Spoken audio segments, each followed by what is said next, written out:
Hi hello എല്ലാവർക്കും ഞങ്ങളുടെ പുതിയൊരു വീഡിയോയിലേക്ക് സ്വാഗതം. അപ്പോൾ ഇന്നത്തെ വീഡിയോ കുറച്ച് ഉണക്കമുളക് മേടിച്ചിട്ടുണ്ട്, അത് പൊടിപ്പിക്കാം.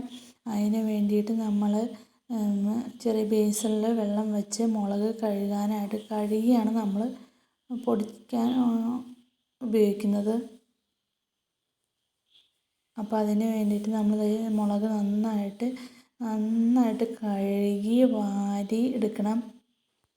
മുളക് കവറിലിരുന്നാലും ചെറിയ പൊടിയും മണലോ എന്തെങ്കിലുമൊക്കെ കാണും. അതുകൊണ്ട് നന്നായിട്ട് കഴുകണം. എന്നിട്ട് കഴുകി നന്നായിട്ട് വാരി ഈ കൊട്ടയിലേക്ക് വാരി വെച്ച് അതിൻ്റെ വെള്ളം തോർന്ന ശേഷം മാത്രമേ നമ്മൾ വെയിലത്തിട്ട് ഉണക്കാൻ പാടുള്ളൂ. കടകളിൽ നിന്ന് നമ്മൾ പാക്കറ്റിലെ മുളക് പൊടിയൊന്നും മേടിക്കാറില്ല. നമ്മൾ ഇങ്ങനെ മുളക് മേടിച്ചിട്ട് നമ്മൾ പൊടിപ്പിച്ചെടുക്കുകയാണ് ചെയ്യാറ്. അപ്പോൾ നമ്മുടെ മുളക് കഴുകി കഴിയാറായി ഏകദേശം. അപ്പോൾ മുളക് കഴുകി കളഞ്ഞ വെള്ളമാണ് ഇപ്പോൾ ഞാൻ കാണിക്കുന്നത്. നിറച്ചും മണ്ണാണ് അവസാനം. അപ്പം നമ്മൾ കഴുകി ഉപയോഗിച്ചില്ലായിരുന്നെങ്കിൽ ഈ മണ്ണേപ്പാടെ നമ്മൾ പൊടിച്ച മുളക് പൊടിയിൽ ആവുമായിരുന്നു. അപ്പം നമ്മുടെ മുളകിൻ്റെ വെള്ളമെല്ലാം തോർന്ന് നമ്മൾ വെയിലത്തിട്ടുണ്ട്. നല്ല വെയിലുള്ള ദിവസമാണെങ്കിൽ നമ്മൾ 2 ദിവസമൊക്കെ ഉണക്കിയാൽ മതി. നന്നായി ഉണങ്ങിയ ശേഷം മാത്രമേ മുളക് പൊടിപ്പിക്കാൻ പാടുള്ളൂ. അല്ലെങ്കിൽ ഉണങ്ങാതെ പൊടിപ്പിച്ച് വെച്ച് കഴിഞ്ഞാൽ അതിനകത്ത് പൂപ്പലായി വരും.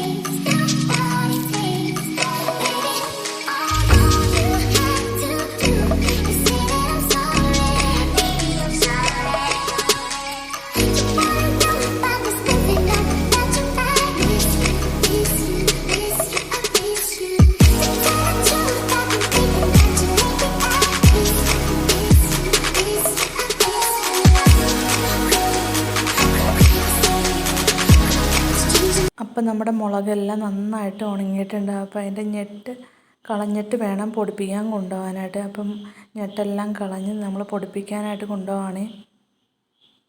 ഇപ്പോൾ പൊടിപ്പിക്കുന്ന വീഡിയോ നമ്മൾ അവിടെ ചെന്നപ്പോൾ എടുക്കാൻ പറ്റിയില്ല. മുളക് പൊടിപ്പിച്ച് കൊണ്ടുവന്നു.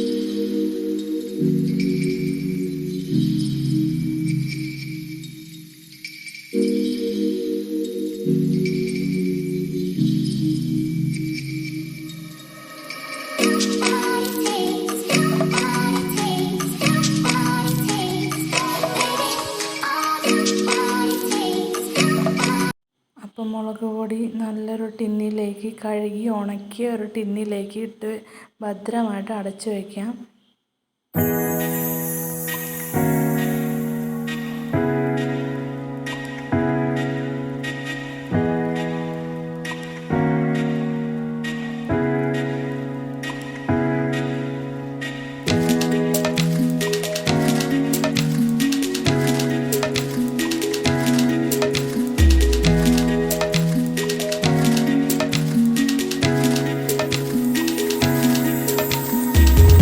ഈ വീഡിയോ നിങ്ങൾക്ക് ഇഷ്ടമായെങ്കിൽ ലൈക്ക് ചെയ്യുക, സബ്സ്ക്രൈബ് ചെയ്യുക, ഷെയർ ചെയ്യുക, സപ്പോർട്ട് ചെയ്യുക. പുതിയൊരു വീഡിയോയുമായി വീണ്ടും കാണാം. Okay, by.